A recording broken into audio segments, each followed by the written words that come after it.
السلام علیکم ورحمۃ اللہ وبرکاتہ۔ ناظرین کرام، حضرت عائشہ صدیقہ رضی اللہ تعالی عنہ کے حالات زندگی کو لے کر آج پھر آپ کی خدمت میں حاضر ہوں۔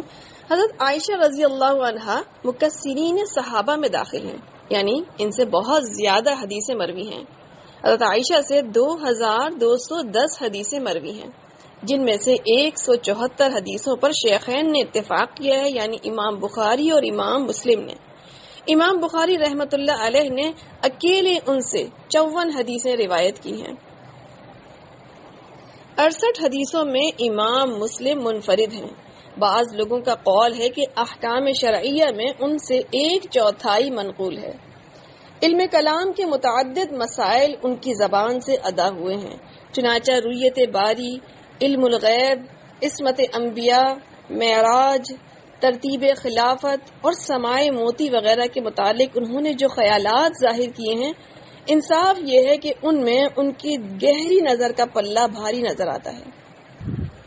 علم اسرار دین کے متعلق بھی ان سے بہت سے مسائل مروی ہیں، چنانچہ قرآن مجید کی ترتیب نزول، مدینے میں کامیابی اسلام کے اسباب، غسل جمعہ، نماز قصر کی علت، صوم عاشورہ کا سبب، حج کی حقیقت اور ہجرت کے معنی کی انہوں نے خاص تشریحات کی ہیں۔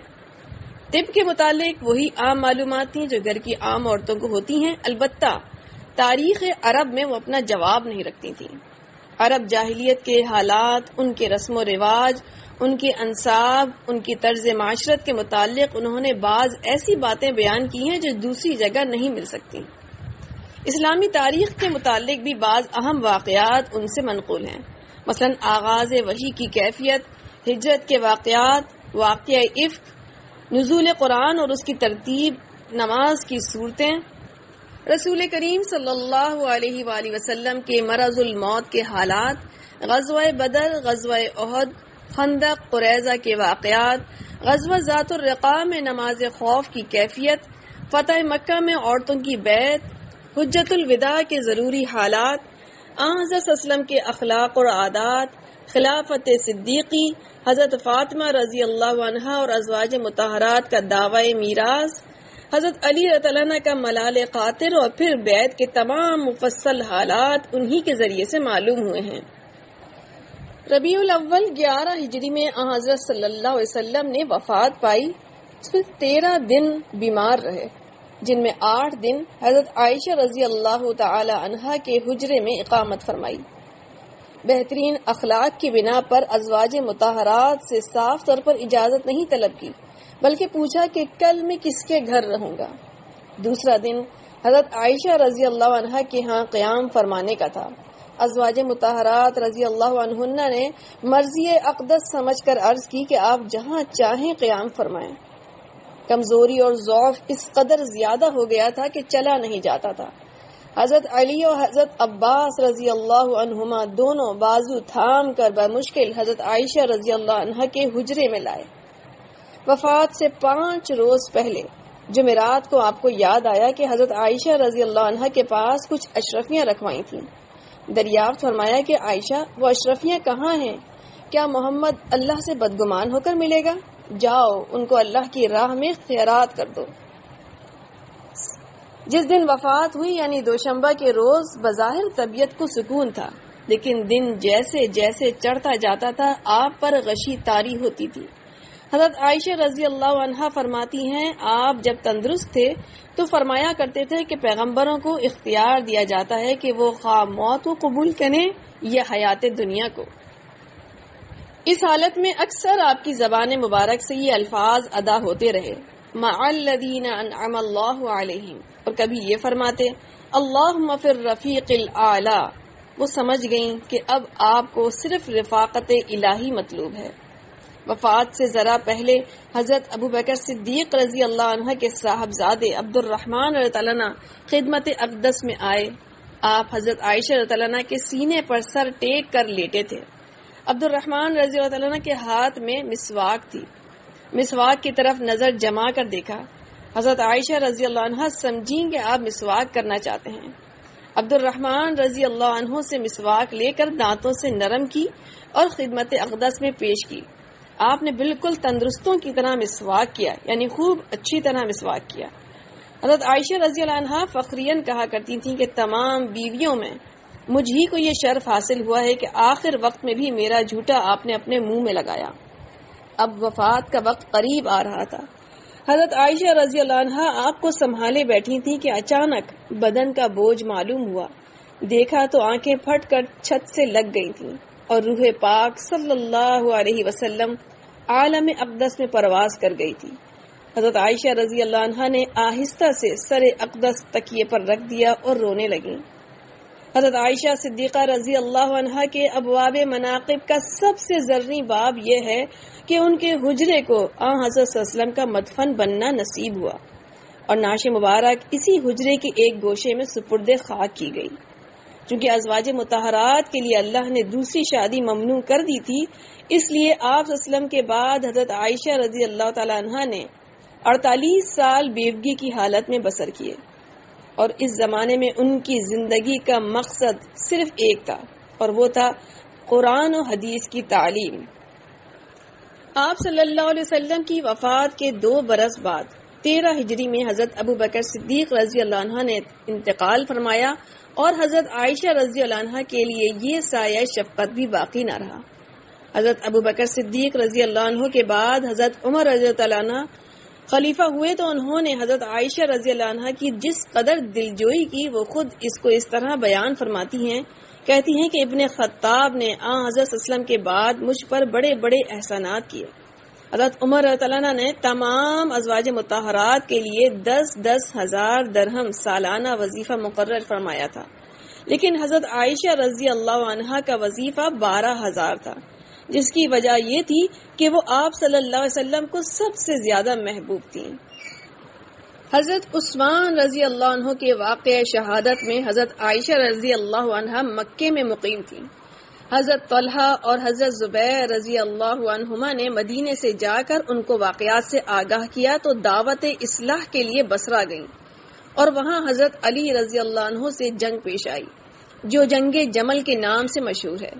جمل عربی میں اونٹ کو کہتے ہیں، کیونکہ حضرت عائشہ رضی اللہ عنہا ایک اونٹ پر سوار تھیں اور اس نے اس معرکے میں بڑی اہمیت حاصل کی تھی، اس لیے یہ جنگ بھی اسی کی نسبت سے مشہور ہو گئی۔ یہ جنگ اگرچہ بالکل اتفاقاً پیش آ گئی تھی، تاہم حضرت عائشہ رضی اللہ عنہا کو ہمیشہ اس کا افسوس رہا۔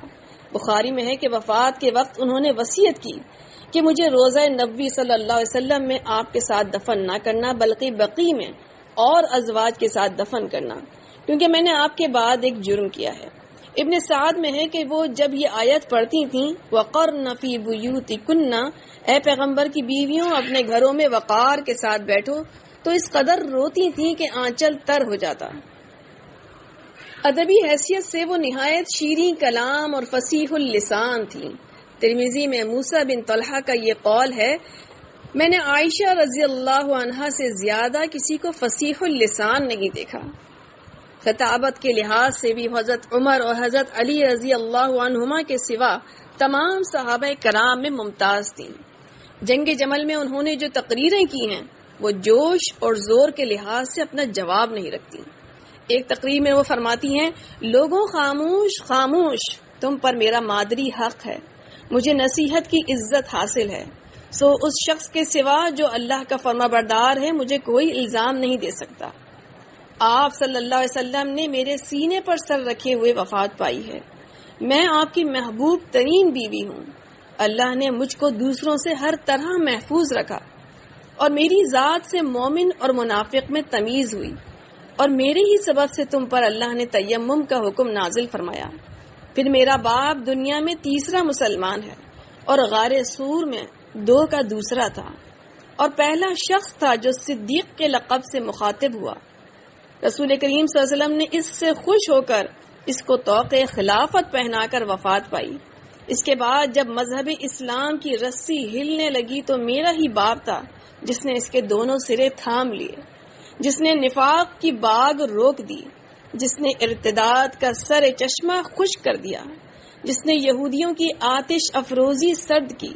تم لوگ اس وقت آنکھیں بند کیے غدر و فتنہ کے منتظر تھے، اور شور و غوغا پرگوش بر آواز تھے، تو اس نے شگاف کو برابر کیا، بیکار کو درست کیا، گرتوں کو سنبھالا، دلوں کی مدفون بیماریوں کو دور کیا، جو پانی سے سیراب ہو چکے تھے ان کو تھان تک پہنچا دیا، اور جو پیاسے تھے ان کو گھاٹ پر لے آیا، اور جو ایک بار پانی پی چکے تھے انہیں دوبارہ پلایا۔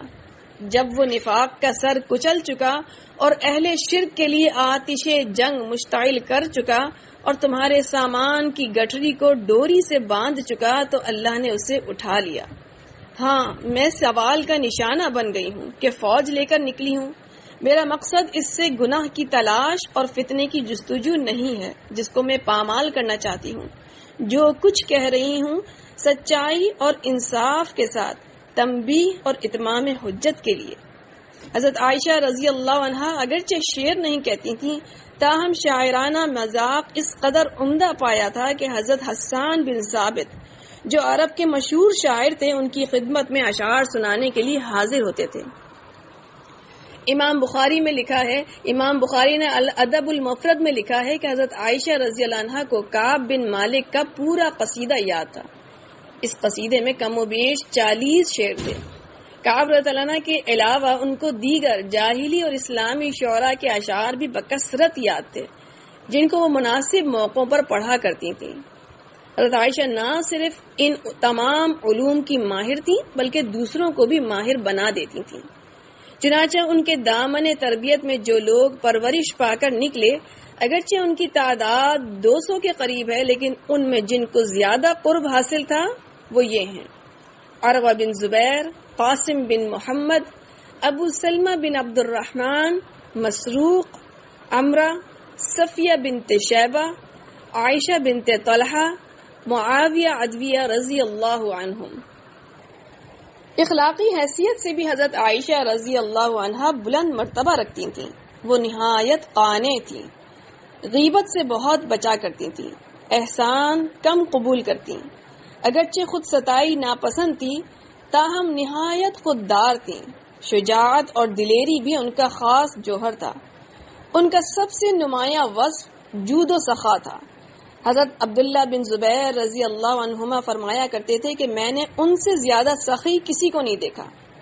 ایک مرتبہ امیر معاویہ رضی اللہ عنہ نے ان کی خدمت میں 1,00,000 درہم بھیجے تو شام ہوتے ہوتے سب خیرات کر دیے اور اپنے لیے کچھ نہ رکھا۔